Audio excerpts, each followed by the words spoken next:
Okay, so hello. Welcome to Engineer Jeremy Tutorials. And today, ang pag-uusapan natin is about derivatives of trigonometric functions.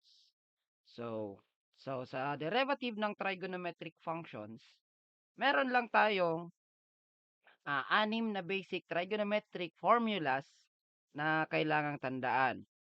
So, first, syempre, so since these are formulas, gamitin na lang natin ang mga formulas na ito na na-derive using yung formula natin nung pinag-aralan natin noon, yung delta method.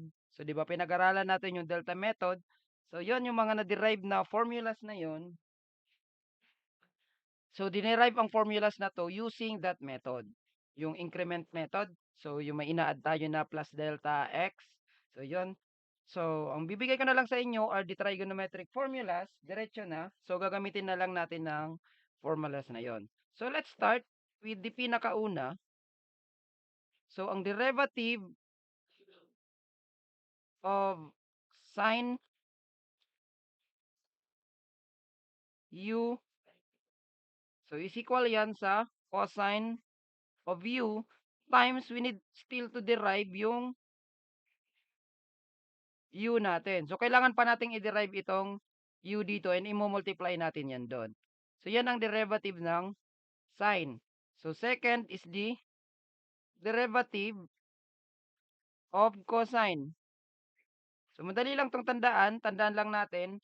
Kung derivative ng sine is cosine, ang derivative ng cosine is opposite niya, which is sine of u, pero negative. Okay? So, tandaan natin yan. Negative times is still, kailangan pa rin nating i-derive yung angle nung trigonometric function natin. So, third, so derivative of tangent u. So, this is equal to secant squared u times du over dx. Okay, so ito lang yung mga basic formulas na kailangan nating tandaan. So, number 5 is the derivative of a cotangent.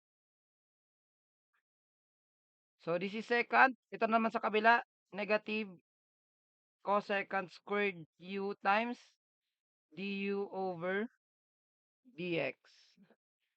Number 5, derivative of secant u, derivative of a second function, that is equal to secant u tan u or tan u. Secant times u times tangent u du over dx. We still need to derive yung u natin dyan. And number 6, yung derivative ng cosecant u, that is equal to the negative cosecant u cotangent u du over dx. Okay, so ito yung anim na trigonometric formulas na pag-aaralan natin. So let's start with sine, derivative ng sine. So, ang sabi natin, derivative of a sine function, so based sa formulas natin kanina, ano yan? Sabi natin that the derivative of sine u, so that is equal to cosine u, cosine u, times, multiply pa natin yun ng derivative ng u. Okay. So, let's have example number 1. Find the derivative or differentiate the functions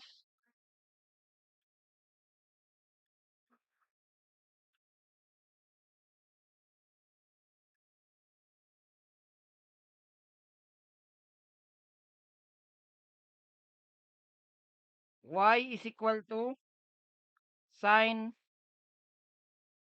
4x.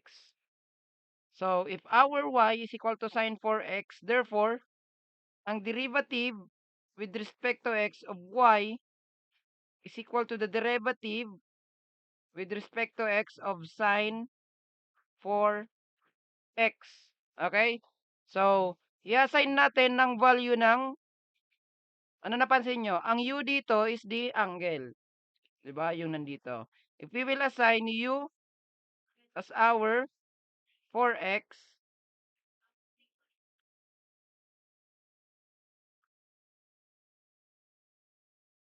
okay, anong derivative ng 4x? Diba? Ang derivative niya with respect to x is equal to 4. Tama?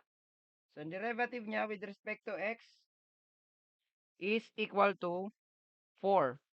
So, therefore, pwede na natin gamitin yung formula. Ang u natin is 4x.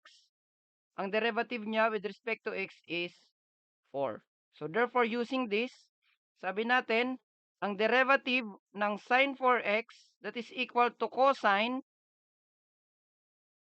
of ano yung u natin? 4x times, ano yung du over dx natin that is equal to 4. So, therefore, our dy over dx or y prime or the first derivative that is equal to 4 times cosine of 4x. Okay, so ganyan lang kasimple ang paggamit ng derivative function.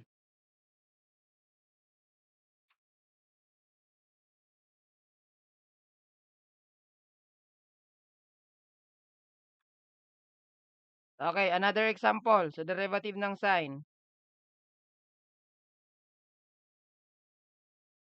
How about, we differentiate naman, ano lang, example number 2. Differentiate y is equal to sine of, let's say, example, 2 theta squared. Yan. Sine 2 theta squared. So, derivative of y with respect to x is equal to the derivative, or hindi pala siya with respect to x kasi ang variable natin is theta. Derivative of y with respect to theta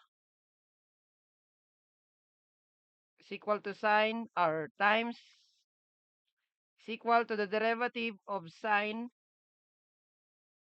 2 theta squared. So, kung ang u naman natin dito is equal to 2 theta squared.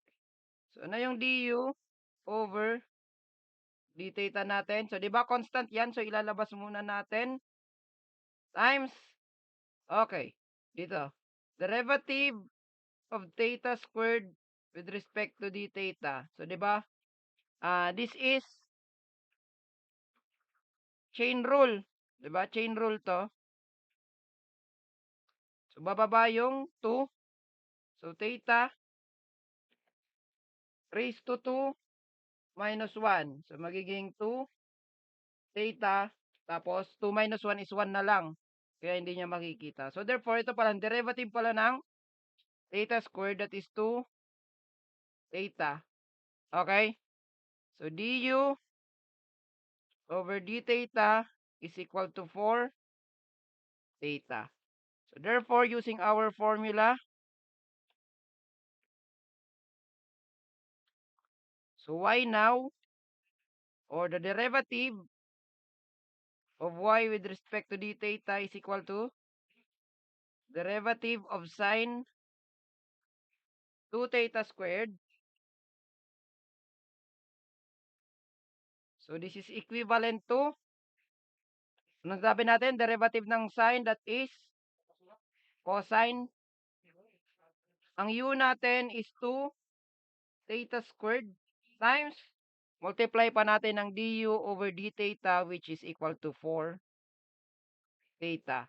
So therefore, our dy over dx is equal to 4 theta cosine 2 theta squared. So yan ang sagot natin sa derivative ng sine. So this is 2 theta squared. So yan ang first derivative niya.